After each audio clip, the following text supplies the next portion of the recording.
বন্ধুরা, অল্প বয়সে আমাদের মুখের স্কিনে একটা বয়সের ছাপ চলে আসে, আর তার সঙ্গে সঙ্গে মুখটা অনেকটা ড্রাই হয়ে যায় বা মেচেদা দাগ পড়ে। এর ফলে আমাদের দেখতে খুবই খারাপ লাগে, লোকজনের সামনে বেরোলে একটা লজ্জাকর ব্যাপার হয়ে দাঁড়ায়। আমার তৈরি ঘরোয়া উপায়টি একবার ব্যবহার করলে এরকম চকচকে স্কিন পাবে তোমরা।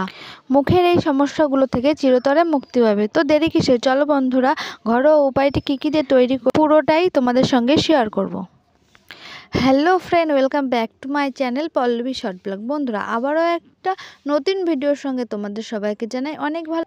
বয়সের ছাপ দূর করার জন্য ঘরোয়া উপায়টি দেখে নাও। বন্ধুরা, এখানে নিয়েছি একটা বাটি, আর তারপরে নিয়ে নিতে হবে এখানে 2 চামচের মতন চাল গুঁড়ো। বন্ধুরা, চাল গুঁড়ো আমাদের কী করে স্কিনে, চাল গুঁড়ো আমাদের মুখের যে বয়সের ছাপটা চলে আসে খুবই তাড়াতাড়ি এটা রিমুভ করতে সাহায্য করে বয়সের ছাপটা।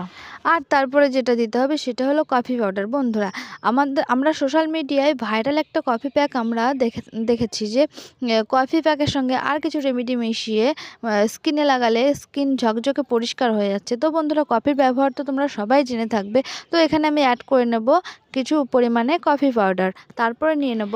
তারপরে এখানে মেশাতে হবে গোলাপ জল, ন্যাচারাল গোলাপ জল। ভালোভাবে মিশিয়ে নিয়ে প্যাকটি আমাদের এভাবে রেডি করতে হবে, একটা ক্রিমের আকার ধারণ করবে যখন আমি প্যাকটি সম্পূর্ণ তৈরি করব।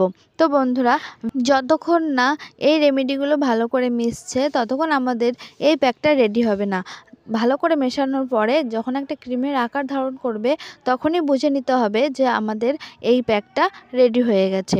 তো বন্ধুরা, মুখে কিভাবে অ্যাপ্লাই করতে হবে তার জন্য আমি তোমাদের হাতে ব্যবহার করে দেখাচ্ছি, তোমাদের যাতে মুখে অ্যাপ্লাই করতে কোনো অসুবিধা না হয়। তোমাদের বোঝার জন্য আমি হাতে অ্যাপ্লাই করে দেখাচ্ছি। আর এই প্যাকটা তোমরা কখন লাগাবে? বন্ধুরা, তোমরা সকাল থেকে বিকালের মধ্যে যখন তোমরা টাইম পাবে তখনই তোমরা এটা অ্যাপ্লাই করতে পারো। আর হ্যাঁ, এটা অ্যাপ্লাই করার আগে মুখটা ভালো করে ফেস ওয়াশ দিয়ে বা সাবান দিয়ে ধুয়ে নেবে।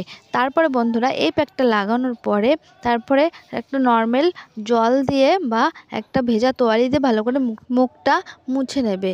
আর তারপরে কোনো ফেস ওয়াশ বা সাবান দিয়ে মুখটা ধোবে না। তোমরা যদি এই ফেস প্যাকটা মুখে অ্যাপ্লাই করো, তারপরে যদি সাবান দিয়ে ধোও তাহলে বা ফেস ওয়াশ দিয়ে ধোও তাহলে কোনো রেজাল্ট পাবে। তো বন্ধুরা, এই ছিল আজকের ভিডিওটা ভালো লাগলে প্লিজ লাইক কমেন্ট করো। আর বন্ধুরা, এই চ্যানেলটিতে নতুন হলে প্লিজ একটি সাবস্ক্রাইব করে দিও। এখানেই বিদায় নিলাম, ফিরে আসছি নতুন ভিডিও নিয়ে। Tata, bye bye.